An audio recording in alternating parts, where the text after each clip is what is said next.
কেউ আক্রমণ করলে ব্যথা দিলে কষ্ট দিলে রাখতেন না, কিন্তু আল্লাহর জমিনে আল্লাহর বিধান যখন লঙ্ঘিত হতো আল্লাহ রাসূল সাল্লাল্লাহু আলাইহি ওয়াসাল্লাম রেগে যেতেন। তাহলে কোথায় রাগ করবেন আর কোথায় করবেন না বোঝা গেছে তো? সব জায়গায় রাগ করা যাবে না। এজন্য মুত্তাকিনদের 2 নাম্বার বৈশিষ্ট্য ওয়াল কাযিমিনাল গায়যা, মুত্তাকিনরা রাগ দেখায় না, মেজাজ দেখায় না, বরং মুত্তাকিন বান্দারা আল্লাহর খুশির জন্য নিজের রাগ আর ক্রোধকে নিয়ন্ত্রণ করে। রাসূল সাল্লাল্লাহু আলাইহি ওয়াসাল্লাম আল্লাহর বিধান লঙ্ঘিত হলে রেগে যেতেন, এছাড়া রাখতেন না। একবার তাহাজ্জুদের সময় সাইয়েদনা আলী রাদিয়াল্লাহু তাআলা আনহু আর ফাতেমা রাদিয়াল্লাহু তাআলা আনহাকে ডাকতে গেলেন তাহাজ্জুদ পড়ার জন্য। কিসের জন্য? যে ডাকলেন, দরজায় কড়া নাড়লেন, আলী ওঠো, ফাতিমা ওঠো, কিন্তু সাইয়েদনা আলী রাদিয়াল্লাহু তাআলা আনহু বললেন কি জন্য উঠবো? আল্লাহ রাসূল সাল্লাল্লাহু আলাইহি ওয়াসাল্লাম বললেন তাহাজ্জুদের জন্য। আলী রাদিয়াল্লাহু তাআলা আনহু একটু কৌশল করে বললেন, আমাদের রুহু তো আল্লাহর হাতে। রুহু কার হাতে? আল্লাহ যখন রুহু ফিরাই দিবে তখন ঠিকই উঠবো, পড়বো তাহাজ্জুদের নামাজ, পড়বো, রুহুটা ফিরে আসুক, পড়বো। একটু কৌশল করলেন। তো রাসূল সাল্লাল্লাহু আলাইহি ওয়াসাল্লাম এই কৌশলটারে পছন্দ করলেন না। রাসূল চাইছেন আমি বলা মাত্রই যেন উঠে যায়।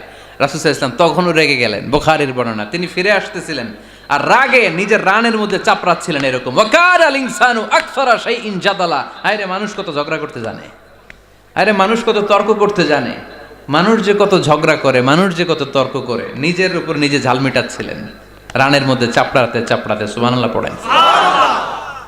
আক্রমণ করলে রাখতেন না, ওটের নারী ভুঁড়ি চাপিয়ে দিলে রাখতেন না, কিন্তু ধর্মীয় বিধান লঙ্ঘিত হলে বিশ্বনবী রেগে যেতেন। চিল্লা এখন সুবহানাল্লাহ। এজন্য মুত্তাকিদের 2 নাম্বার বৈশিষ্ট্য আল কাযিমিনাল গায়দ, রাগকে সংবরণ করতে হবে, রাগ দেখানো যাবে না। রাগ দেখাবেন, কি করবেন? নিয়ন্ত্রণ করব। একজন নিয়ন্ত্রণ করবে শুধু, আর আপনারা কোপায় ফেলাইবেন সব। মাশাআল্লাহ। আরে বলো কি করবা? এভাবেই তো সমাজ পরিবর্তন হয়। শুনতে হবে তো আমার কথা, শুনতে হবে, জানতে হবে, দেন মানতে হবে। পরিবর্তনটা আস্তে আস্তে হয়। এই ঘুণে ধরা সমাজ এমনি নষ্ট হয় নাই, দীর্ঘদিনে নষ্ট হয়েছে। এটা ঠিক করতে হইলে আমাদের দীর্ঘ সময় লাগবে, দীর্ঘদিন লাগবে, অনেক ঘাম ঝরাতে হবে, অনেক পথ যেতে হবে, মাইলস টু গো। ঠিক কিনা? আল্লাহ রাসূল শিখাই দিলেন, 4টা পদ্ধতি শিখালেন রাগ কমানোর। কয়টা মনে থাকবে? অ্যাপ্লাই করবো এগুলো, দেখবো আজকে থেকে রাগ কমে কিনা। পারা যাবে? 2 সাহাবী বিশ্বনবীর সামনে ঝগড়া লাগলেন, কথা কাটাকাটি, কথার পিঠে কথা, কথার নাম লতা। কথা বলতে বলতে ঝগড়া লাগতে লাগতে এক সাহাবী রেগে মেগে আগুন, মারামারির জন্য উদ্যত হলেন। বিশ্বনবী দেখলেন ওই সাহাবীর চেহারাটা একেবারে আগুনের গোলার মতো লাল হয়ে গিয়েছে। বিশ্বনবী বললেন, ইন্নী লা আ'লামু কালিমাতান, আমি এমন একটা বাক্য জানি, এই রাগান্বিত সাহাবী যদি এখন এই বাক্যটা পড়া শুরু করে দেয় তার রাগটারে নিমিষেই ঠান্ডা বানায় দিবে কে? ওই সাহাবী বললেন, ইয়া রাসূলুল্লাহ, কি সেই বাক্য আমারে শিখায়া দেন। বিশ্বনবী বললেন, পড়ো আউযু বিল্লাহি মিনাশ শাইতানির রাজীম। আবার পড়েন আউযু বিল্লাহি মিনাশ শাইতানির রাজীম। সুবহানাল্লাহ। রাগ কমানোর দোয়া, সহিহ হাদিস। ওই সাহাবী যদি এই বাক্যটা পড়ে তার রাগ কমে যাবে। বাক্যটা হচ্ছে আউযু বিল্লাহি মিনাশ শাইতানির রাজীম, বিতাড়িত শয়তানের কাছ থেকে আল্লাহর কাছে পানাহ চাচ্ছি, প্রোটেকশন চাচ্ছি। বলতে দেরি, রাগ থামতে দেরি হবে না। টিপস নাম্বার 1 মনে থাকবে তো? টিপস নাম্বার 2, বিশ্বনবী বললেন, ইযা গাদিবা আহাদুকুম ফালইয়াসকুত, তোমাদের যখন প্রচন্ড রাগ চলে আসে, বেশি যখন প্রচন্ড যখন তোমরা রেগে যাও, তখন কথা বন্ধ করে চুপ হয়ে যাও। কি করতে হবে? চুপ, একেবারে চুপ। অনেকে রাগের সময় গড়গড় করে কি যেন বলতে থাকে, আছে না নাই? রাগে গড়গড় করতে থাকে আর কি যেন বলতে থাকে। বলে না, গালি দেয় না রাগের সময়? অশ্রাব্য ভাষায় অনেকে গালি গালাজ শুরু করে দেয়, আছে না নাই? না, আর সুকুত, ইদা গাদিবা আহাদুকুম ফালিয়াসকুত, আল্লাহ রাসূল সাল্লাল্লাহু আলাইহি ওয়াসাল্লাম বললেন, যখন তোমাদের কেউ প্রচন্ড রেগে যায় সে তার কথা যেন বন্ধ করে দেয়। চুপ, keep silent, keep quiet, relax, cool. পারবেন? তাহলে প্রথম টিপস কি পড়তে হবে? বাইরে নামক দিয়া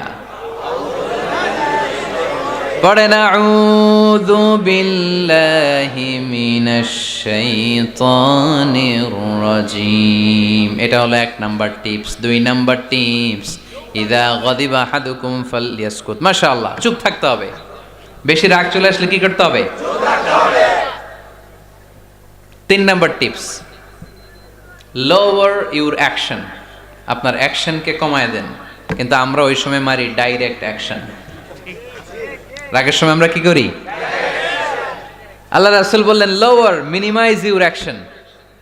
কি বললেন আল্লাহ রাসূল? ইযা গাদিবা আহাদুকুম ওয়া হুয়া কাইম ফালিয়াজলিস। দাঁড়ানো অবস্থায় তোমাদের কেউ যদি রেগে যায় সে যেন বসে পড়ে।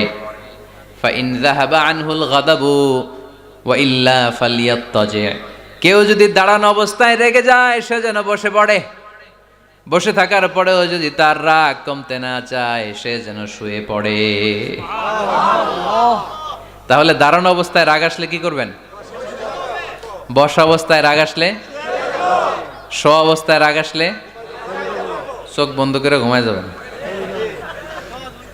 রাগ আসবে আর সুবহানাল্লাহ কইবেন না? কত বড় ফিজিশিয়ান, কত বড় ডাক্তার আল্লাহ রাসূল সাল্লাল্লাহু আলাইহি ওয়াসাল্লাম। সুবহানাল্লাহ পড়েন। কয়টা গেল? কয়টা? 1 নাম্বার কি পড়া? মাশাআল্লাহ। 2 নাম্বার চুপ থাকা। 3 নাম্বার দাঁড়ায় থাকলে বসে যাওয়া, বসা থাকলে পারবেন?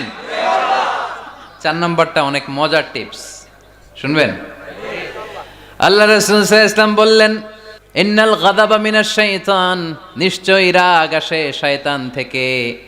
ওয়া ইন্নাশ শাইতানা খুলিকা মিনান নার। শয়তান তৈরি আগুন থেকে। ওয়া ইন্নান নারা তুতফাউ বিল মা। আগুন নিবানো হয় পানি দিয়ে। ফাইদা গাদিবা আহাদুকুম ফালিয়াতাওয়াদ্দা। তাই কারো যখন রাগ খুব বেড়ে যায় সে যেন ঠান্ডা পানি দিয়ে ওযু করে। কি সুন্দর টিপস, কি সুন্দর ফিলোসোফার আল্লাহ রাসূল সাল্লাল্লাহু আলাইহি ওয়াসাল্লাম। কত বড় দার্শনিক ছিলেন তিনি।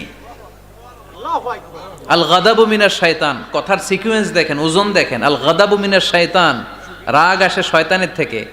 রাগ এনে দেয় কে? শয়তান। ওয়াশ শাইতানু খুলিকা মিনান নার। শয়তান তৈরি কি থেকে?